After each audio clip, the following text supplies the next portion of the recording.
چھوٹی سی بچی be be Sakina, جن کی عمر 3 سے 4 سال، معصوم بچی۔ ابھی آج دیکھیں ہم اپنے بچوں سے کتنی محبتیں چاہتے ہیں، کرتے ہیں، لیکن اس وقت کیا عالم ہوگا جب حضرت امام حسین خالی مشق لے کر آئے حضرت عباس کی شہادت کے بعد، جب خیام کی طرف امام حسین خالی مشق اور لہو میں ڈوبا ہوا علم لے کر آ رہے تھے۔ بچے دور سے اپنے چچا عباس کا انتظار کر رہے تھے۔ جیسے ہی علم کو دیکھا تو بی بی سکینہ نے کہا، میرے چچا عباس آ رہے ہیں۔ بس خالی مشق پہ جیسے ہی نظر پڑتی ہیں، اب اپنے بابا سے لپٹ کے فریاد کرتی ہیں، کیا میرے بابا، شاید ان ظالموں نے میرے چچا کو بھی شہید کر دیا، میں ان کے لیے بد دعا کرتی ہوں۔ امام حسین علیہ السلام اپنی بیٹی کا ماتھا چومتے ہیں، ان کو ایک خالی خیمے کی طرف لے جاتے ہیں اور کہتے ہیں، میری بیٹی تجھے پانی چاہیے نا؟ اور آپ زمین پر ہاتھ رکھ کر جیسے ہی ہاتھ اٹھاتے ہیں، پانی ابلتا ہوا باہر نکلتا ہے۔ بی بی سکینہ خوش ہو جاتی ہیں۔ امام حسین نے فرمایا، اے میری بیٹی، خیام سے باہر دیکھو۔ جیسے ہی بی بی سکینہ نے باہر کی طرف دیکھا، لاتعداد انسان جو اپنی زبان باہر نکال کے حسرت سے بی بی سکینہ کی طرف دیکھ رہے ہیں۔ امام حسین نے فرمایا، اے میری بیٹی، اگر آج تم نے یہ پانی پیا تو قیامت تک تمہارے نانا کی امت حوض کوثر سے محروم رہے گی، اسلام سے محروم رہے گی۔ بی بی سکینہ نے کہا، ہے میرے بابا، اگر میرے نانا کی امت کی شفاعت کے لیے میرا پیاسا رہنا ضروری ہے تو میں پیاس برداشت کر لوں گی، ہر ستم برداشت کروں گی، ہر دکھ برداشت کروں گی۔ بس سکینہ صبر کرتی رہیں۔ آپ کی آنکھوں کے سامنے علی اکبر شہید ہوئے، علی اصغر شہید ہوئے، آپ کے بابا حسن اور حضرت امام حسین شہید ہوئے۔ پھر خیام جلنے لگے، شمر تواچی مارتا رہا، لیکن کبھی بھی آپ نے اپنے نانا کی امت کے لیے بد دعا نہیں کی۔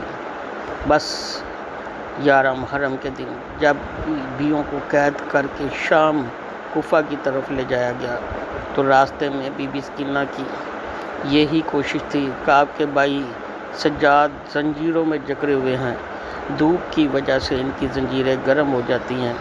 آپ بار بار سپاہیوں سے کہتی ہیں، مجھے تھوڑا سا پانی دے دو تاکہ میں اپنے بھائی سجاد کی زنجیروں پہ بہا دوں، وہ کچھ دیر کے لیے ٹھنڈی ہو جائیں۔ بس سکینہ ننگے پاؤں تمام بیویوں کے ساتھ رسیوں میں قید ہو کر لوگوں کے پتھر کھا کے شام کے دربار میں پہنچتی ہیں۔ یزید کی جیسے ہی بی بی سکینہ پہ نظر پڑی تو وہ کہتا ہے، یہ چھوٹی بچی حسین کی وہی بیٹی ہے جس کو حسین اپنے سینے پہ سلایا کرتے تھے؟ سپاہیوں نے جواب دیا، ہاں یہ وہی بچی ہے۔ اس نے حکم دیا، اس بچی کو تمام بیویوں کے ساتھ قید نہ کرنا بلکہ اس کو علیحدہ ایک زندان میں ڈال دو، اور وہ زندان جہاں صرف اور صرف اندھیرا ہے، اندھیرے کے علاوہ کچھ نہیں، اور ایک معصوم سی بچی اس اندھیرے میں تڑپ رہی ہے، اپنے بابا کو یاد کر کر کے تڑپتی ہے۔